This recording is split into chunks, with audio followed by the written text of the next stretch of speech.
жатканда ушундай азапты көрүп атсам, анан эми ушунун аман калса экен, ушуга жардам берип коюшса экен, Кудай. Кудайым жардам берсе экен деле. Достор, дагы бир айта кетчү нерсе, ошо алыста мигрант аталып, мекенден алыс жүргөн мекендештер бар. Анын катарында мына Асылбек деген бир тууганыбыз дагы ошол мигранттардын катарында болуп, ошол алыскы, ошол Россияда эмгектенип, иштеп, ошол жерде ушунчалык кыйынчылык менен дагы тапкан ошол акчаңардан, ырыскыңардан бөлүшүп келесиңер. Ошол бөлүшкөндүктүн себебине бүгүн канчалаган кыргыз өмүр менен өлүмдөн алдында жаткан канча кыргыз бүгүн балдарынын, кыздарынын, ата-энесинин каршында жашнакай жашап атканда себепкер болуп келесиздер. Бул сиздерге маалым нерсе. Бул Кудайга да маалым нерсе. Бирок достор, барыңарга рахмат айтам. Ошо мигрант аталып, элиңерден, жериңерден, мекениңерден алыс жүрөсүңөр. Бирок ошол жакта жүрсөңөр дагы бир эле үй бүлөңөрдү ойлобостон, мына ошол катарда ушул Асылбек мекендешим да отурат. Ошол жактагы өзү менен чогуу иштешкендерди чакырык кылып, колунан келген аракет. Бул дагы Асылбектин өзү үчүн буйруса, Кудай ыраазылыгы үчүн. Ошон үчүн мындай ынтымагыбыз бекем болсун, достор. Бардык мекендештерге, кол сунуп аткандарга, ошол алыстагы, ошол Россиядагы, Кореядагы, Казакстан, дегеле дүйнө кыргыздарына, берешен элибизге, кайрымдуу калкыбызга рахмат айтабыз. Бар болуңуздар. Кагылайын кыргыз калкым. Ушул кичинекей чүрпөмдү айланайын акыбалы оор эле болуп атат. Кан кузуп атат, ушу тапта араң эле жатат. Айланайын. Мындан мурун да атасы кетти эле. Андан кийин эжеси кетти. Эми ушуга жардам кылып, кайрымдуулук кылып коюңарды суранам, кагылайындар. Балам көзү жылтырап турса анан кийин кандай болот? Балам араң эле жатат. Кан кузуп ийди. Ушуга жардам берип, айланайын кыргыз калкым. Жардам берип койгула. Жашы 11 эле жашта. Дагы көрө турган күнү болор бекен, айланайын кыргыз калкым. Силерден жардам сурайм. Мен деле араң эле жүрөм. Ушул эки балам кеткенден кийин мен деле араң эле жүрөм, кагылайын. Андан кийин мунум ушундай болуп калды. Бул 1,5 жашынан бери эле ушул менен алышып келатам мен. Ушу больницада жатып ушундай кылып эле алышып келатам. Анда мындай болгон эмес, ушу саам катуу болду, катуу.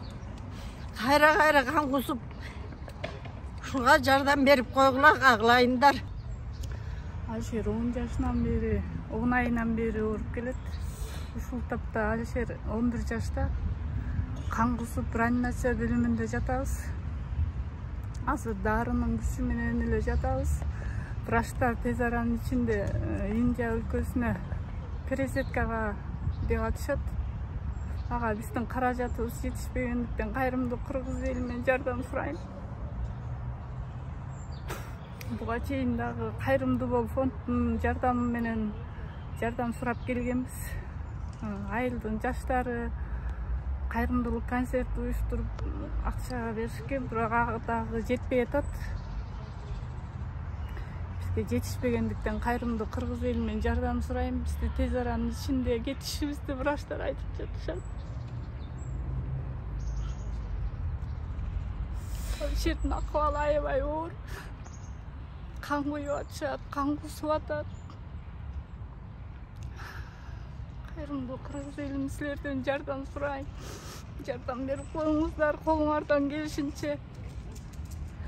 Эжеке, айтсаңыз, жолдошуңуз качан кайтыш болду эле, ал эмне болуп, ушу боорусу беле? Ошондо айтсаңыз, жолдошум 2019-жылы боорусу менен ооруган. 21 жашында, кызым мына 1,5 жыл болот. 20 балда боорусу менен ооруп больницадан врачтар тез аранын ичинде операция кылышын айтышкан, бирок ага жетпей каза болду. Ал да кан кусуп.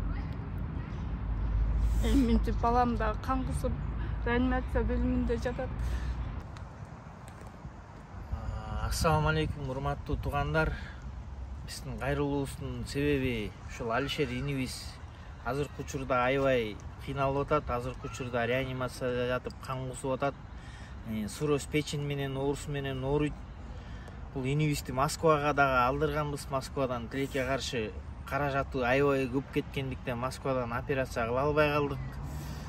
Операция аяктан кыла албай калганыбыздын себеби ошо каражатыбыз аябай эле жетпей калды, ал жактан жетпей калып ошо Москвадан Азамат Байматовго кайрылганбыз. Азамат Байматовдун кайрымдуулук фондуна кайрылып, анан ошол жактан Азамат байке аркылуу Индияга жөнөтөйлү дегенбиз. Ошо Индияга каражатыбыз Россияга караганда бир аз ылдыйраак экен.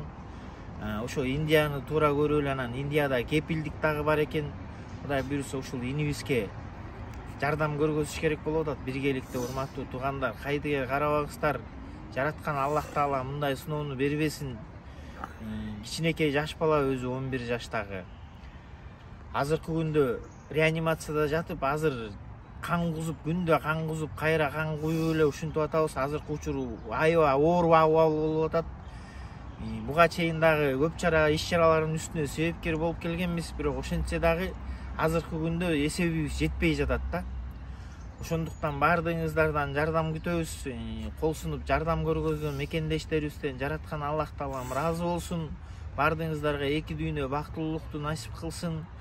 Бу жерден Азамат байкеге дагы терең ыраазычылык билдиребиз. Ушул өзүнүн жумуштарын, көйгөйлөрүн таштап кол сунуп бизге жардам көргөзүп атат. Азамат байкеге дагы терең ыраазычылык, эки дүйнө бактылуулук, жараткан Аллах Таала иштеген ишине ийгилик жаратсын. Келиңиздер туугандар, мүмкүнчүлүк болсо кайдыгер карабай ушул 11 жаштагы баланын жакшы болуп кетишине бир аз болсо дагы себепкер бололу туугандар. Бул баланын атасы дагы ушул оору менен кайтыш болду. Атасынын улуу бир тууган эжеси дагы ушул оору менен каза болду. Ушул кичинекей Алишердин эжеси. Атасынын бир тууган байкеси да бар, ал дагы ушул оору менен каза болгон туугандар. Бул неме кубаламай экен. Тукум кубаламай оор экен да, ошондуктан азыр ушул кичинекей Алишерде болуп атат. Ушул Алишерди куткарып калышка себепкер бололу баардыгыбыз туугандар. Бүгүнкү күндөгү мондай аргасыз кайрылуулар, бүгүн эгемендүүлүк күнү өзү. Бирок баардык элибизди ушул майрамыбыздар менен куттуктайбыз. Ушул желегибиз желбирей берсин Кудай буйрсачы. Ушул аталарыбыздын, биздин ушул чоң эмгеги менен биз ушул күнгө жетип отурабыз. Бирок алардын ынтымагы, алардын биримдиги, мекенге болгон сүйүүсү, ошол мекендешке болгон ошондой чоң тарбиясы бүгүнкү биздин жашообузду алып келип отурат. Мына ушундай күндө жашап атканыбызга себепкер болгон инсандар. Бирок ошол аталарыбыздын дагы айткан сөзү, мына ынтымак бар жерде ырыс бар, жабыла көтөргөн жүк жеңил болот деген ата сөзүн колдонуп, мына ушул жерде мына караңыздарчы, мындай энелер ыйлап турат. Булардын энелерибиздин көздөрүнөн эмес, бүгүн азыр жүрөктөрүнөн жаш тамып турат. Достор, бир туугандар, менин деле колуман келген ушул. Мен келип ушул эки сөзүмдү сүйлөп, чакырык кылып, ушул бир тууганыбыз жакшы болуп кетсе экен деген гана оюмду айтып, бул биринчиден Кудай ыраазылыгы үчүн, экинчиден өзүм үчүн, өзүмдүн эртеңки акыретим үчүн. Мен дагы бир күнү оорусам, оорубасам да дүйнөдөн кетчү жанмын. Көрүп аткан сиз дагы кетчү жансыз. Бирок достор, бир туугандар, жалаң эле дүйнөнүн аркасынан, жалаң эле сомдорду издеп жүрүп, соопсуз Кудайдын алдына кантип барабыз? Кудай берген убакытты Кудай жолуна жумшабасак, эмне деп айтабыз? Мына ушундай 11 жаштагы 10 күнүнөн бир гүл элек Алишер бүгүн оорун тоткон ооручу. Мына бүгүнкү күндө кичинекей оюнга тойбой турган жашнакай жаш жигит бүгүн тушалып, жипс байланып, могул аркабызда турган больницада жатат. Сонун эс алуу жерлерде, сонун бир балдар ойной турган жерлерге бар ойной турган учуру ушинтип тушалып атат, достор. Анан монтип энеке өмүрлүк жолдошунан ушул оорунун айынан жоготуп, өзүнүн жашнакай 22 жаштагы кызынан ушул оорунун айынан кан кузуп атып, ада өтүп кеткен экен. Азыр эми Алишер дагы ушинтип азыр кол астында турат. Достор, ушул колунда кармашып турган эне баланын кол кармашуусу мындай узакка болсун десеңиз, кол сунуп коюңуз, достор, бир туугандар. Жөн эле Кудай ыраазылыгы үчүн, жөн гана өзүңүз үчүн, өзүңүздүн акыретиңиз үчүн жакшылыкка кол сунуңуз. Анткени пайгамбар саллаллаху алейхи вассалам дагы айткан, садака бул балиядан сактайт деген. Садаканы берсеңиз өзүңүз үчүн, өзүңүздүн балдарыңыз, кыздарыңыз үчүн бересиз. Зекетти беришибиз керек. Аны өзүбүз үчүн, достор, келаткан балиядан сактаныш үчүн. Ошон үчүн сиздин биздин ошол коргоно турган коргонубуз бекем болсун десеңиз, мына ушундай көз жаштанып турган энелерге кол сунайлы, Кудай буйрса. Мына мындайча айтканда сөзүн катып кетсе кечирим сурайм мына энекеден дагы. Жесирдин курсагын тойгузуп, жетимдин башынан сыла деген. Бул сөз бир Лениндин же бир Пушкиндин сөзү эмес. Бул Кудай Таалам ушу жараткан өзүнүн сүйүктүү элчисинин бул осуяты. Бул осуят 14 кылымдан бери жашап келет. Ошон үчүн ушундай сыздап турган энеге кол сунгандыгыңыз бул эки дүйнө бактылыкка алып келет. Ошон үчүн Алишер дагы эртерээк жакшы болуп кетсин эже. Аллах Таала берген дартына шифа берсин. Аллах Таала ушунчалык мээримдүү зат. Ана менин да колуман келгени мына ушул. Биздин да коомдук фонддун жалпы жамааты мына ушундай себепкер болойлу деген гана аракеттебиз. Аллах Таала эч кимге оору сыркоо менен сынабасын, оор сыноо менен сынабасын. Баарыңыздарга амандык, алдын ала рахмат айтабыз. Ушул экран алдындагы реквизиттер мына ушул үй бүлөгө таандык.